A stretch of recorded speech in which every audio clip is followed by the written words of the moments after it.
เล่ผู้ใหญ่ก็ไม่เห็นยังนี่มารยาทงามอู้มารยาทงามอันนี้คือควายขี่ควาย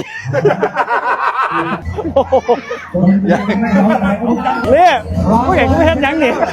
ควายแท้มันแท้ขึ้นเดียเป็นวะ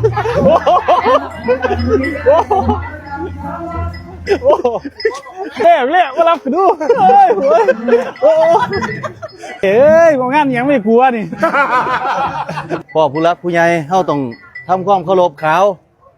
อ้าวคุณเข่าเด้อทำความเคารพลูกทำความเคารพเร็วนั่นอันเฮ็ดได้ป่ะนี่อันเฮ็ดได้